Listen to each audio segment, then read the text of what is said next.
አንተም የሰው ልጅ ሆይ የተሳለ ሰይፍ ወስደህ እንደ ጢም መላጫ ጠጉርህንና ጢምህን ተላጭበት፣ ጠጉሩንም በሚዛን ከፋፈል። የከበባው ጊዜ ሲፈጸም የጠጉሩን ሲሶ በከተማ ውስጥ አቃጥለው፣ ሌላውን ሲሶ ጠጉር በከተማይቱ ዙሪያ ሁሉ በሰይፍ ቆራርጠው፣ የቀረውንም ሲሶ ደግሞ ለነፋስ በትነው፣ እኔም በተመዘዘ ሰይፍ አሳድዳቸዋለሁና። ደግሞም ከጠጉሮቹም ጥቂት ወስደህ በመጎናጸፊያ ጫፍ ቋጠር። እንደገናም ከነዚህ ጥቂት ወስደህ እሳት ውስጥ ጨምራቸው፣ አቃጥላቸውም። እሳትም ከዚያ ወጥቶ ወደ እስራኤል ቤት ሁሉ ይሰራጫል። ጌታ እግዚአብሔር እንዲህ ይላል፣ አገሮችን በዙሪያዋ ሁሉ አድርጌ በአሕዛብ መካከል ያስቀመጥኳት ኢየሩሳሌም ይህች ናት።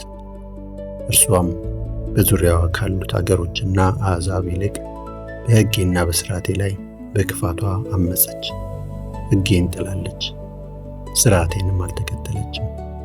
ስለዚህ ጌታ እግዚአብሔር እንዲህ ይላል፣ በዙሪያችሁ ካሉት አሕዛብ ይልቅ ሞገደኞች ሆናችኋል። ሥርዓቴን አልተከተላችሁም፣ ለሕጌም አልታዘዛችሁም። በዙሪያችሁ የሚገኙ አሕዛብ የሚጠብቁትን ሕግ እንኳ አልጠበቃችሁም። ስለዚህ ጌታ እግዚአብሔር እንዲህ ይላል፣ እነሆ እኔ ራሴ ባንቺ ላይ ተነስቻለሁ፣ በአሕዛብም ፊት ፍርድ አመጣብሻለሁ። በጸያፍ ተግባሮች ሁሉ ምክንያት ከአሁን ቀደም ያላደረግኩትን ወደፊትም የማላደርገውን ባንቺ ላይ አደርጋለሁ። ስለዚህ በመካከልሽ አባቶች ልጆቻቸውን፣ ልጆችም አባቶቻቸውን ይበላሉ።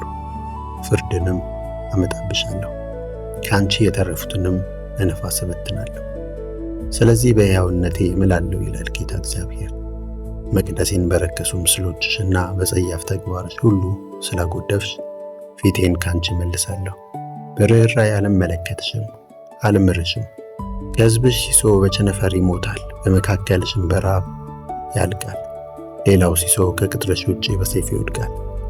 የቀረውን ሲሶ ደግሞ ለነፋስ እበትናለሁ፣ በተመዘዘም ሰይፍ አሳድደዋለሁ። ከዚያም ቁጣዬ ይበርዳል፣ በእነርሱ ላይ የመጣው መቅሰፍቴ ይመለሳል። ስበቀላቸው እረካለሁ፣ በእነርሱም ላይ መዓቴን ካወረድሁ በኋላ እኔ እግዚአብሔር በቅናት እንደተናገርሁ ያውቃሉ። በዙሪያሽ ባሉ አሕዛብ መካከል ባጠገብሽም በሚያልፉ ሁሉ ፊት ባድማና መሳለቂያ አደርግሻለሁ። በቁጣና በመዓት እንዲሁም በጭካኔ ፍርድ በማመጣብሽ ጊዜ በዙሪያሽ ባሉ አሕዛብ ዘንድ የመሳቂያና የመሳለቂያ የተግሣጽና የማስደንገጫ ምልክት ትሆኛለሽ። እኔ እግዚአብሔር ተናግሬአለሁ። የሚገድለውና አጥፊ የሆነውን የራብ ፍላጻ በእናንተ ላይ በምወረውርበት ጊዜ በእርግጥ ላጠፋችሁ እሰድዳለሁ። በራብ ላይ ራብ አመጣባችኋለሁ፣ የምግብ ምንጫችሁንም አደርቃለሁ።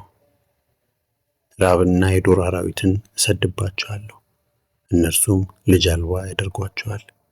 ቸነፈርና ደም መፋሰስ ያጥለቀልቃችኋል፣ ሰይፍንም አመጣባችኋለሁ።